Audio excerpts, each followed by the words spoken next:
નમસ્કાર વિદ્યાર્થી મિત્રો, આપ સૌનું હાર્દિક સ્વાગત છે આપણી યુટ્યુબ ચેનલમાં। આજે આપણે જાણીશું દોસ્તો કે ડિપ્લોમા સેનિટરી ઇન્સ્પેક્ટર કોર્સ વિશે તમને અલગ અલગ જે પ્રશ્નો છે, મૂંઝવણ અનુભવો છો તમે, તે વિશે આજના વિડીયોની અંદર આપણે ચર્ચા કરીશું। દોસ્તો, તમે ધોરણ 12 પાસ થઈ ગયા છો તો ક્યાંક ને ક્યાંક વિદ્યાર્થીને પણ પ્રશ્નો હોય છે કે એડમિશન કયા અભ્યાસક્રમમાં લેવું, તથા તેમના વાલીને પણ ક્યાંક ને ક્યાંક મૂંઝવણ હોય છે કે કયો કોર્સ કરાવવો જેથી કરી બાળક સારી એવી તૈયારી, સારી એવા માર્ગદર્શન હેઠળ સરકારશ્રીની જે પરીક્ષાઓ છે એ પાસ કર્યા પછી નોકરીમાં લાગી શકે, સરકારી અથવા ખાનગી ક્ષેત્રોમાં। તો વિદ્યાર્થી મિત્રો, ડિપ્લોમા સેનિટરી ઇન્સ્પેક્ટર જે સર્ટિફાઈડ કોર્સ છે, જેને આપણે સૌ એસઆઈ તરીકે ઓળખીએ છીએ, જે શૈક્ષણિક વર્ષ 2025 અને 26ની અંદર હું તમને માહિતી આપવા માંગુ છું। દોસ્તો, ઘણા બધા વિદ્યાર્થી મિત્રોને પ્રશ્નો હોય છે કે ડિપ્લોમા સેનિટરી ઇન્સ્પેક્ટર કોર્સની અંદર પ્રવેશ મેળવવા શું લાયકાત હોય છે। તો વિદ્યાર્થી મિત્રો, તમે સૌ પ્રથમ તો કોઈ પણ પ્રવાહની અંદરથી એટલે કે ધોરણ 12 તમે પાસ કરેલ હોવું જોઈએ। પછી તમે વિજ્ઞાન પ્રવાહમાંથી પાસ કર્યું હોય એટલે કે સાયન્સ વિભાગ હોય કે કોમર્સ હોય અથવા તો આર્ટ્સ વિભાગ હોય, પણ ફરજિયાતપણે ધોરણ 12 પાસ કરેલ હોવું જોઈએ વિદ્યાર્થી મિત્રો।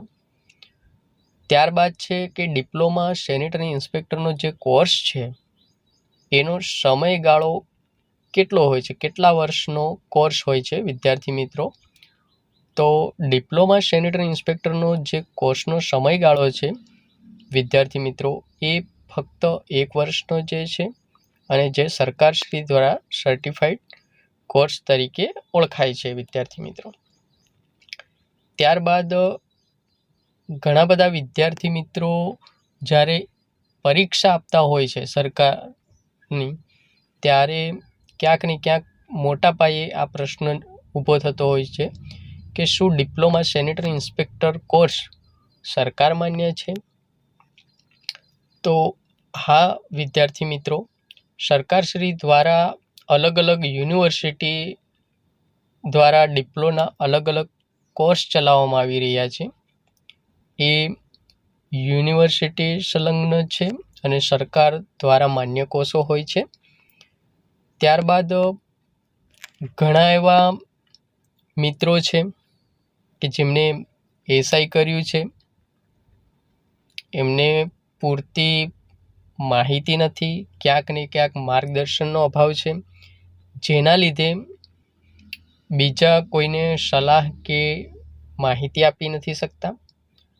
તો એ પ્રશ્ન ખૂબ અત્યારે મોટા પાયે છે કે શું ડિપ્લોમા તમે સેનિટરી ઇન્સ્પેક્ટરના કોર્સ કર્યા પછી તમે કઈ કઈ જગ્યાએ નોકરીની તકો રહેલી હોય છે।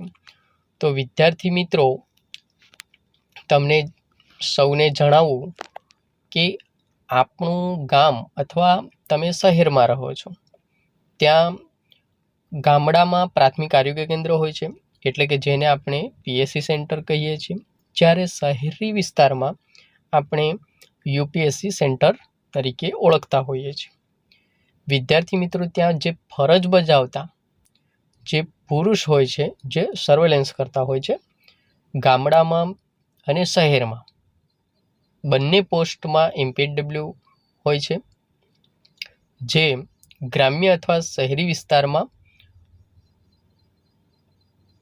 કામગીરી સર્વેલન્સની કરતા હોય છે, લોકો સુધી પ્રાથમિક સુવિધાઓ પહોંચાડતા હોય છે. જ્યારે કોર્પોરેશન વિભાગ છે વિદ્યાર્થી મિત્રો, ત્યાં આ જ પોસ્ટ MPHWની પણ હોય છે. તેમાં પુરુષ પણ હોઈ શકે છે અને મહિલા પણ હોઈ શકે છે વિદ્યાર્થી મિત્રો. MPHW એ જે તે પોતાનો વિસ્તાર સોંપેલો હોય છે વિદ્યાર્થી મિત્રો, તો ત્યાં વસવાટ કરતા લોકોને પ્રાથમિક આરોગ્યની સેવાઓ લોકો સુધી પહોંચાડવાની કામગીરી કરવાની હોય છે. તથા જે નોટિફાયેબલ જે રોગો છે તેનું સર્વેલન્સ કરવાનું હોય છે દોસ્તો. ત્યારબાદ ડિપ્લોમા સેનિટરી ઇન્સ્પેક્ટરનો કોર્સ કર્યા બાદ વિદ્યાર્થી મિત્રો ગુજરાત સરકાર દ્વારા લેવામાં આવતી પંચાયત વિભાગની પરીક્ષા તમે આપી શકો છો. પાસ કર્યા પછી તમે પ્રાથમિક આરોગ્ય કેન્દ્ર એટલે કે PSC સેન્ટર પર એઝ અ MPHW તરીકે તમે નોકરી મેળવી શકો છો વિદ્યાર્થી મિત્રો.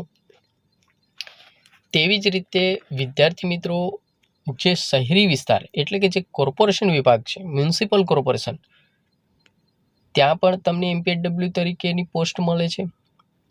એ પણ પરીક્ષાલક્ષી હોય છે, જ્યાં તમે મહિલા અને પુરુષ બંને અપ્લાય કરી શકે છે.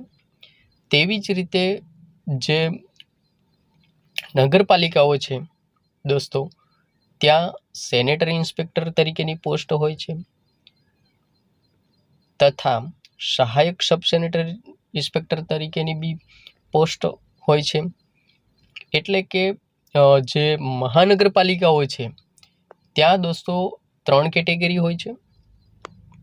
સૌથી નીચલી કક્ષાથી આપણે જોઈએ તો MPHW, ત્યારબાદ સહાયક સબ સેનેટરી ઇન્સ્પેક્ટર અને ઉપર જે છે પોસ્ટ એ સેનેટરી ઇન્સ્પેક્ટર તરીકે હોય છે. અને ગ્રામ્ય લેવલે દોસ્તો MPHW તરીકે હોય છે. સેનેટરી ઇન્સ્પેક્ટરને સામાન્ય રીતે જાહેર આરોગ્ય અને સ્વચ્છતાની દેખરેખ રાખવાની હોય છે દોસ્તો. વિદ્યાર્થી મિત્રો, આ પોસ્ટ જે છે સેનેટરી ઇન્સ્પેક્ટરની, એ શહેરી વિસ્તારમાં જાહેર આરોગ્ય અને સ્વચ્છતા સંબંધી કામગીરી માટે હોય છે. જ્યારે ગ્રામ્ય વિસ્તારમાં મલ્ટીપર્પઝ હેલ્થ વર્કર, જેને આપણે MPHW તરીકે ઓળખીએ છીએ, જે આપણા ગામમાં સર્વે કરવા આવતા હશે. ત્યારબાદ જે પીવાલાયક પાણીના સ્ત્રોતો છે ત્યાં ક્લોરિનેશન કરતા હશે. દોસ્તો, ડિપ્લોમા સેનેટરી ઇન્સ્પેક્ટરમાં કોર્સ કર્યા પછી ખાનગી અને જાહેર બંને ક્ષેત્રોમાં આરોગ્ય સંબંધિત સેવાઓ માટે નોકરીની ખૂબ જ મોટા પ્રમાણમાં સારી એવી તકો રહેલી છે. દોસ્તો, કોઈ પણ કોર્સ કરવો એ ફક્ત ડિગ્રી અથવા તો સર્ટિફિકેટ માટે નથી. આ આરોગ્યનો પાયાનો એક બેઝિક ફાઉન્ડેશન છે, જ્યાં તમે પ્રેક્ટિકલ અને થિયરી નોલેજ તમારી જોડે રેગ્યુલર હશે તો જ તમે નોકરી મેળવી શકશો. બાકી જે અમુક મિત્રો એવું વિચારે છે કે આપણે એક્સ તરીકે કોર્સ કરી લઈશું, પણ એ તદ્દન અલગ છે દોસ્તો. કેમ કે આપણે લોકોને આરોગ્યની પાયાની જે સુવિધાઓ છે એ આપણે આપવાની હોય છે. તો સેનેટરી ઇન્સ્પેક્ટર માટે નોકરીની કઈ કઈ જગ્યાઓ આ કોર્સ કર્યા પછી છે તેનું આપણે માહિતી મેળવીએ ટેબલ દ્વારા. તો વિદ્યાર્થી મિત્રો, તમે જોઈ શકો છો કે અનુક્રમ નંબર 1માં હોદ્દાનું નામ સેનેટરી ઇન્સ્પેક્ટર છે, જેને આપણે SI તરીકે ઓળખીએ છીએ. જે પોસ્ટ આરોગ્ય વિભાગ માટે હોય છે દોસ્તો, હેલ્થ ઇન્સ્પેક્ટર તરીકે ઓળખાય છે. જે ક્યાં હોય છે તો કે જે મહાનગરપાલિકાઓ છે તેની અંદર SI તરીકે આ પોસ્ટ હોય છે વિદ્યાર્થી મિત્રો. ત્યારબાદ સેનેટરી ઇન્સ્પેક્ટર, જે મેડિકલ આસિસ્ટન્ટ તરીકે ઓળખાય છે દોસ્તો. ત્યારબાદ સેનેટરી ઇન્સ્પેક્ટર જે છે એ ફિલ્ડ આસિસ્ટન્ટ, એટલે કે તમને ખ્યાલ હશે વિદ્યાર્થી મિત્રો કે તાલુકા કક્ષાએ MPHWમાંથી પ્રમોશન થઈ MPHS બનાય છે. ત્યારબાદ MPHSનું પ્રમોશન લઈને THS બનાય છે. એટલે આગળ મોટી જે પોસ્ટ છે તેની માહિતી અંદર આપેલી છે. સેનેટરી ઇન્સ્પેક્ટર એટલે કે MPHW, જેને આપણે સર્વેયર તરીકે ગામડા લેવલે ઓળખીએ છીએ. આ હતી માહિતી દોસ્તો કે એસઆઈ કર્યા પછી કઈ કઈ જગ્યાઓ ઉપર નોકરી મેળવી શકાય. હવે આપણે વિદ્યાર્થી મિત્રો એ માહિતી લેવાની છે કે ડિપ્લોમા સેનેટરી ઇન્સ્પેક્ટર જે કોર્સ છે તેનું એક્ઝામ સિલેબસ કેવો છે, તેની અંદર મુખ્ય કેટલા પેપરો હોય છે અને કેટલા ગુણના હોય છે. તો એના વિશે આપણે ટેબલ દ્વારા માહિતી મેળવીએ. તો કે પેપર નંબર 1 છે દોસ્તો, એ બેઝિક ફાઉન્ડેશન કોર્સ તરીકેનું સબ્જેક્ટ છે. ત્યારબાદ પેપર નંબર 2 છે, એમાં આહાર અને પોષણ વિશેનું પેપર છે. પેપર નંબર 3ની અંદર જમીનની સ્વચ્છતા, ગંદા પાણી અને મળમૂત્રનો નિકાલ વિશેનો પેપર છે. ત્યારબાદ પેપર નંબર 4 જે છે એ બાયોમેડિકલ કચરાના નિકાલ માટે જે સરકારી કાર્યક્રમો છે તેના વિશેનું પેપર છે. અને પેપર નંબર 5 જે પ્રોજેક્ટ વર્ક, તેમાં જે ફિલ્ડ વર્ક આવે છે તે સંબંધિત પરીક્ષાની અંદર પેપરો હોય છે વિદ્યાર્થી મિત્રો.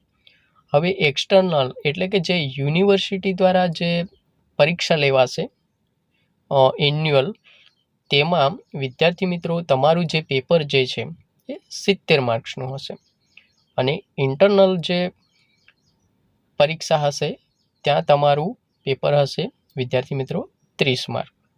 આમ બંનેનું કોમ્બિનેશન કરીને 100 માર્ક્સનું પેપર હોય છે વિદ્યાર્થી મિત્રો.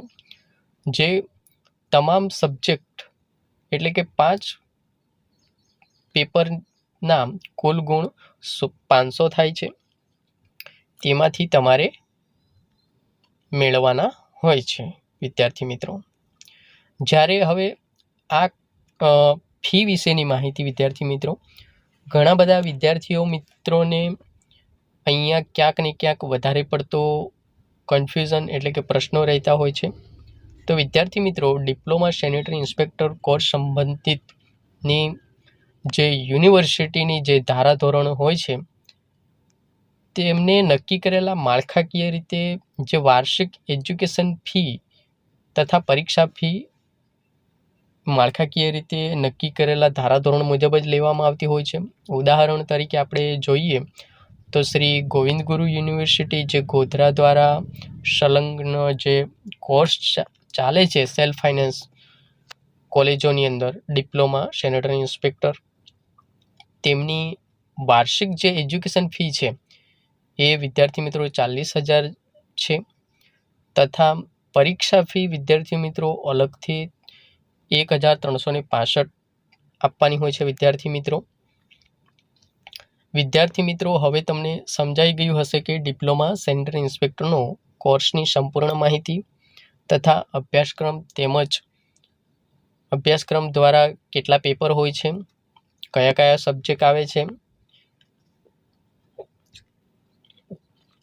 ત્યારબાદ વિદ્યાર્થી મિત્રો, ઘણા બધા મિત્રોને એવું હશે કે આ કોર્સની અંદર હું એડમિશન લઉં તો શિષ્યવૃત્તિનું શું છે, તો કે સરકારશ્રી દ્વારા નક્કી કરવામાં આવેલ છે તે કેટેગરી મુજબ એટલે કે ST SC વિદ્યાર્થી મિત્રોને મળવાપાત્ર શિષ્યવૃત્તિ યોજનાનું ફોર્મ વિદ્યાર્થી મિત્રોએ જાતે અપ્લાય કરીને તમે સ્કોલરશિપ મેળવી શકો છો. ત્યારબાદ વિદ્યાર્થી મિત્રો, ડિપ્લોમા સેનેટરી ઇન્સ્પેક્ટર કોર્સનું મહત્ત્વ શું છે એ તમને ખરેખર સમજાઈ ગયું હશે. વિદ્યાર્થી મિત્રો, આ જે ડિપ્લોમાનો જે કોર્સ છે સેનેટરી ઇન્સ્પેક્ટર, એ આરોગ્યની દૃષ્ટિએ ખૂબ જ મહત્ત્વનો એક પાયો બેઝિક ફાઉન્ડેશનનો કોર્સ છે, જ્યાં તમે રેગ્યુલર કોર્સની અંદર એડમિશન મેળવી રેગ્યુલર અભ્યાસ કરશો તો તમને સારું એવું માર્ગદર્શન મળશે, જેથી કરી તમે સરકારશ્રી દ્વારા લેવામાં આવતી અલગ અલગ પરીક્ષાઓની અંદર તમને ખૂબ જ ઉપયોગી નીવડશે. જો તમને આ વિડીયો સારો એવો લાગ્યો હોય, માર્ગદર્શન મળ્યું હોય તો તમે અમારી યુટ્યુબ ચેનલને સબસ્ક્રાઈબ કરી દો અને ડિપ્લોના સેનેટરી ઇન્સ્પેક્ટર કોર્સના અભ્યાસક્રમ શું છે તથા અભ્યાસક્રમની અંદર જે 5 પેપર આપણે આગળ ટેબલમાં જોઈ ગયા તે મુજબ આપણી યુટ્યુબ ચેનલ પર સંપૂર્ણ અભ્યાસક્રમને આવરી લેવામાં આવશે વિદ્યાર્થી મિત્રો. એટલે આપણી યુટ્યુબ ચેનલને જલ્દીથી સબસ્ક્રાઈબ કરી લો અને આખા અભ્યાસક્રમની માહિતી તમારા મોબાઈલની અંદર મેળવો. આજના વિડીયોમાં વિદ્યાર્થી મિત્રો આટલું જ રાખીશું. સૌને જય માતાજી, જય હિન્દ, વંદે માતરમ. ફરીથી ડિપ્લોના સેનેટરી ઇન્સ્પેક્ટરને લગતા નવા વિડીયો સાથે મળીશું.